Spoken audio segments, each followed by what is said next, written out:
Welcome back. ایک نئی video ایک نئی اپڈیٹ کے ساتھ آپ کی خدمت میں حاضر ہیں. آج ہم ایک بل کی بات کریں گے جو گورنمنٹ کو پیش کر دیا گیا ہے، اور اس میں یہ کہا گیا ہے کہ جو ٹیکس ناہندگان ہیں ان کے خلاف مزید گھیرا تنگ کیا جائے اور ان کو جائیداد اور گاڑیاں خریدنے پر پابندی عائد کی جائے. اور اس ویڈیو میں ہم یہ بھی دیکھیں گے کہ ان تمام پابندیوں سے کون سا طبقہ زیادہ متاثر ہوگا.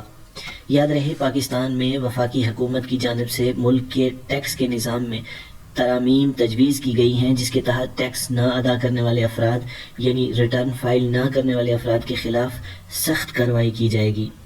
اب جو بل پیش کیا گیا ہے اس کے اندر کون کون سی چیزیں شامل ہیں؟ جو سب سے امپورٹنٹ چیز ہے، پہلے ایک کیٹیگری ہوتی تھی فائلر اور نان فائلر کی، اس کو ختم کر کے اہل اور نا اہل کی کیٹیگری انٹروڈیوس کی گئی ہے، جس کو ایلیجیبل اور نان ایلیجیبل کہا گیا ہے.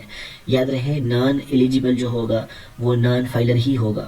اب نان ایلیجیبل یعنی نا اہل افراد کے لیے بینک اکاؤنٹ کھولنے پر پابندی ہو سکتی ہے. اس کیٹیگری میں آنے والے افراد بینک اکاؤنٹ کی ایک مقرر حد سے زیادہ پیسے بھی نہیں نکال سکیں گے، یہ تجویز بھی پیش کی گئی ہے. اسی طرح ان پر ایک حد سے زیادہ بینک ٹرانزیکشن پر بھی پابندی ہوگی کہ وہ ایک حد تک پیسے نکلوا سکیں گے. میوچل فنڈ ہو گئے، اسٹاک ایکسچینج ہو گئے، ان کو ایسی چیزیں خریدنے پر بھی پابندی ہوگی. تاہم جو نااہل افراد ہیں، نان ایلیجیبل ہیں یعنی نان فائلر ہیں، وہ رکشہ، موٹر سائیکل رکشہ، ٹریکٹر، پک اپ وہیکل، ٹرک، بس وغیرہ خرید سکتے ہیں.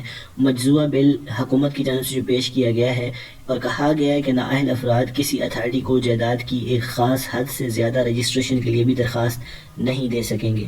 دوستو، اس ترمیمی بل کے مطابق جو اہل افراد ہوں گے، ایلیجیبل یعنی فائلر افراد جو ہوں گے، ان کے والدین، بیوی اور 25 سال تک کی عمر کے بچے فائلر تصور ہوں گے، جبکہ غیر شادی شدہ، بیوہ یا طلاق یافتہ بیٹی بھی فائلر تصور ہوگی.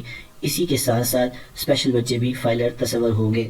اب بات کرتے ہیں ان تمام جو اپڈیٹس آنے والی ہیں ان کا سب سے زیادہ اثر کن افراد پر پڑ سکتا ہے. ماہرین کے مطابق سب سے زیادہ جو متاثر ہوں گے وہ ہمارے ایگریکلچر کے لوگ ہیں. اب جیسے ہی ان کی فصل فروخت ہوتی ہے تو وہ لوگ گاڑیاں لیتے ہیں، موٹر سائیکل لیتے ہیں، تو وہ متاثر ہو سکتے ہیں. اور اس کے ساتھ ساتھ ریٹیلر، ہول سیلر اور ڈسٹریبیوٹر اس کی زد میں آئیں گے، کیونکہ ان طبقات پر اگر اکاؤنٹ کھولنے یا اس سے پیسے نکالوانے پر پابندی عائد ہوگی تو یقینی طور پر ان کے لیے پریشانی کا باعث ہوگا. یہ تو آنے والا وقت ہی بتائے گا کہ ان چیزوں کے مجموعی طور پر اثرات کیا پڑیں گے، لیکن یہ بل تجویز کے لیے پیش کر دیا گیا ہے. دوستو، ٹیکس کی تمام اپڈیٹ کو جاننے کے لیے ہمارے ساتھ جڑے رہیں. ویڈیو اچھی لگے تو لائک کریں، چینل کو سبسکرائب کریں. Thanks for watching. Stay tune.